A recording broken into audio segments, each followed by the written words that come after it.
Welcome back. Nigeria's medium-term expenditure framework and fiscal strategy paper are key documents that guide the country's budgeting process. The MTEF is a three-year expenditure planning tool that outlines the government's fiscal policies, its spending priorities, and its revenue projections. Now, it provides a framework for budget preparation by setting out the government's expenditure.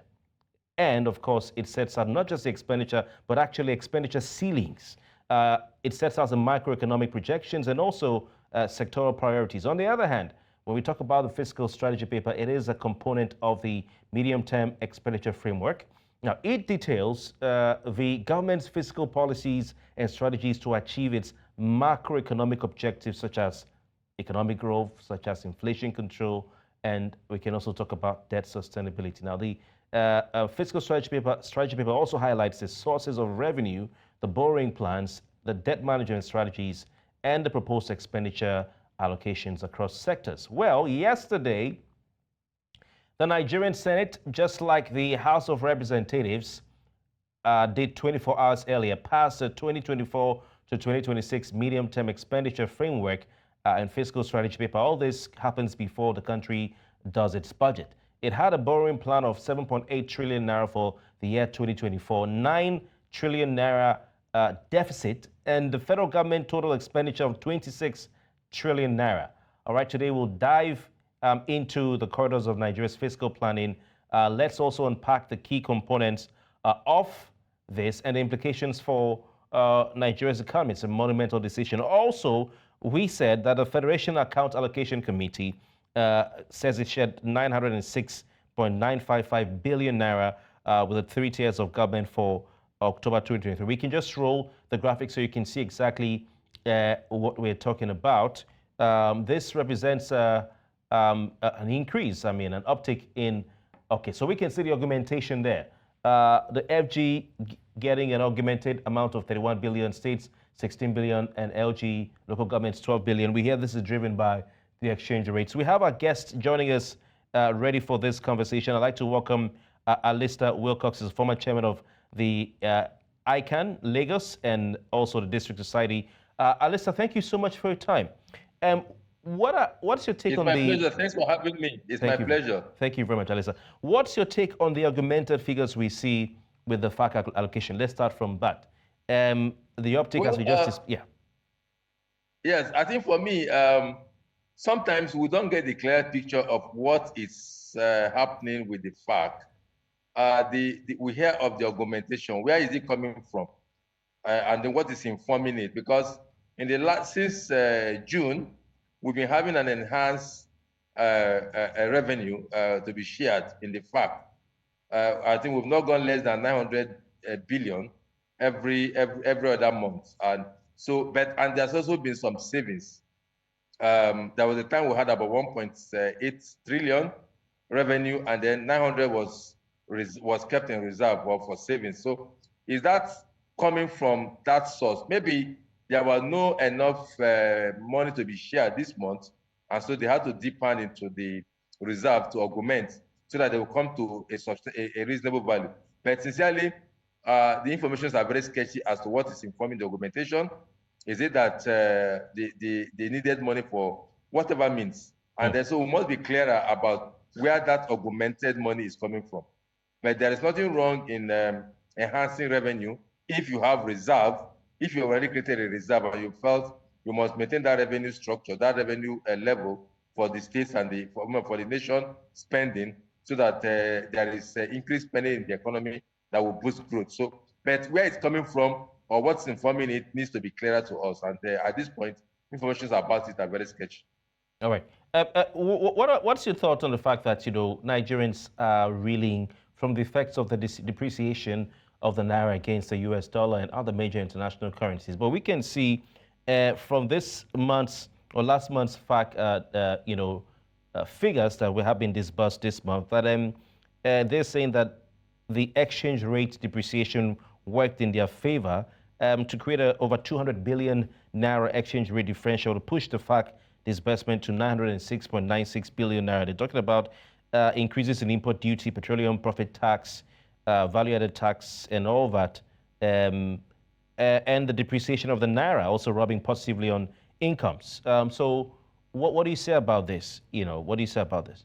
Well, the budget, of course, in government accounting, you must account for every revenue that comes in based on the revenue lines. Remember that before May 29 or before May, when this new government came in, a budget was prepared, and the benchmark of that preparation was about 430 or 450 naira to the dollar. But when this government came in and they floated the naira or devalued the naira, so they have additional revenue coming in from that source. So it must be accounted separately so that the budgeted revenue, which is what the budget predicated exchange rate on, I think it was 460 or 470. But right now the government is making about 760, 780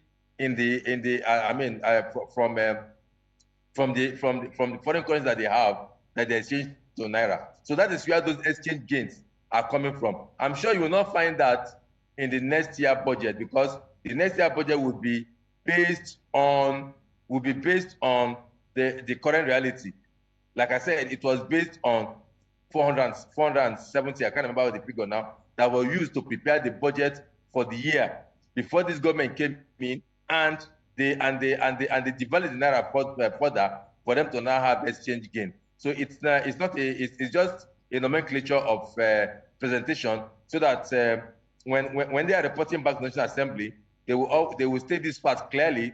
The budget was done based on 470 naira to the dollar, but as a result of a devaluation, we're not making extra money. And you can see that is just where those extra money is coming from.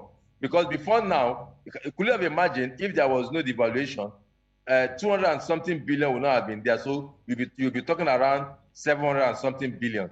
You also discover that with the increase in with the devaluation of the currency, custom duty and most of the services that has to be VATed, because prices went up. So also is VAT, so also is custom duty. Formerly, custom duty is being custom uses the official rate of 470 to value goods. Now they are using the current rate of about 780, 770 naira to value. So custom duty will also go up. So this is where the additional revenues are coming from. It's because of the effect of the devaluation that took place in the month of May, either May or June, that is now resulting into additional revenue to the government. Now, next year budget will be done based on about 750, 770 naira to the dollar. You will not find this dichotomy, except, of course, there is also a further devaluation of the currency, which nobody is praying that it should continue to happen. All right. So let's quickly look at the medium-term expenditure framework and fiscal strategy. We have some of the highlights from this. As I said, I'll just quickly take your thought on this before we go. The Senate passing it, of course, a borrowing plan of 7.8 trillion naira for the year 2024. We have 9 trillion naira deficit in that paper. We have more highlights. Federal government total expenditure of 26 trillion naira. Oil price benchmark set at $73 a barrel of crude oil. Our crude oil production maintained at 1.78 million barrels per day. Special interventions of 200 billion naira recurrent expenditure. Let's start from somewhere, Alesta. Borrowing plan of 7.8 trillion naira for 2024. Are we sinking deeper and deeper into this hole of debt? Well, I will think so, because at this point, I will not subscribe to more debt for the country. Yes, there is the need, there is the hunger for development, for more spending in government, by government. But when I saw the figures, we are going to spend about 8-point-something trillion on debt servicing, and you are bringing additional debt of about 9 trillion. I do not understand that kind of economics. Look, I would have expected at this point, there must be a break. Look, we touted zero-based budgeting, and we've not been able to implement it. Rather, every year, our budget size keep increasing. And when the budget is increasing, most of this money goes to recurrent expenditure. Now, if they are for capital expenditure, one can have a better understanding that, okay, we're investing in capital structures that will generate more revenue. But most of this expenditure goes into recurrent. Okay. And so I do not understand why we keep sinking deeper into debt because of consumption. And recurrent expenditure is mainly consumption. So I expected that the government at this point should have started a proper zero-based budgeting system. So let us even know exactly what we need and what we don't need. We can't continue like this. Alesta, so we're looking at a 9 trillion naira deficit. Yeah, we're looking at 9 trillion naira deficit in this MTEF. Exactly. Exactly. The 9 trillion will be borrowed. That's what I'm saying. So what is that 9 trillion that you needed for? Can you do without it? Because our last budget was 21 trillion. Now you are going to 26 trillion. And most of this money will go into recurrent. The portion of this extra money that will go into capital, it will be negligible. But rather it will go into recurrent. Yes, I understand the fact that cost of services will go up, prices level have gone up. So you must account for that. But sincerely, I will have looked at a situation whereby we become more introspective and more prudent with our resources. Yes, Alesta, that's the word you're talking about, prudence. You're talking about being prudent with our resources. I mean, we look at how much is going around to the states. We're looking at the fact that the country is in dire straits. We've been running it looks like next year we're going to run a deficit budget again. Why do you think the politicians, the political class, do not know how to be prudent? In a country that wants to borrow 7.8 trillion naira to fund its budget, that 7.8 trillion naira, is it going to fund cars, expensive SUVs every year?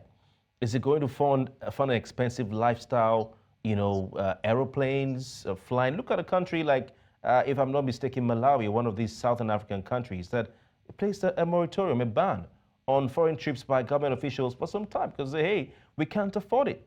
So please help me understand. How is it that you and I know that you can't spend what you don't have, okay? And even if you're borrowing, spend it to produce some profit. But the politicians who have gone to the Harvards, who have gone to, the Chicago universities and have traveled over the world and are educated, don't get it. Help me understand. Sincerely, I wish I have the thinking of the politicians or those in the corridor of power. I wish I have their brains or their mindset before me so I can read what's informing some of these decisions. Look, I want to say that, yes, government is the biggest spender that will stimulate economic activities. And so when you have a downturn in the economy like we have, government will keep spending to inflate the economy. But unfortunately, those spendings are not reflecting on the economy because most of them are embedded in corruption. And there are no money that is spent in the system that will generate the much needed development and economic growth. Like you just rightly mentioned, most of this money will be spent on SUVs, and those SUVs will be imported. And of course, it is not the domestic market, the economy that will gain, it is the foreign economy that will gain. Most of them will be spent on foreign trips that may not have significant value.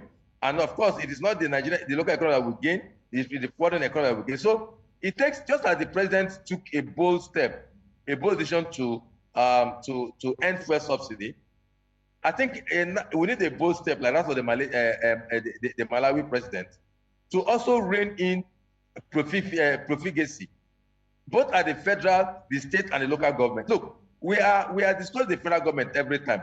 None of us is talking about the state government, where nobody even understands their own budgeting system.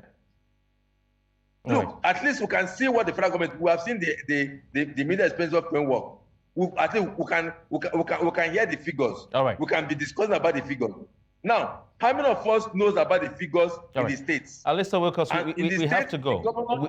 We have to go. But this is a question, a very important question you're asking, that at least we can see what's playing out at the federal level. What about the state level? It almost seems, Alesta, that governance in Nigeria is like a blank check. You win an election, you can spend the public's money anyhow. And Nigerians need to have a conversation and decide how the country will get back on a path of probity and accountability. And we're calling on the politicians, tell us, what cost-cutting measures have you implemented since you came into power? Alesta, thank you very much for your time. Former chairman of the Institute of Chartered Accountants of Nigeria, Lagos chapter. Appreciate your time.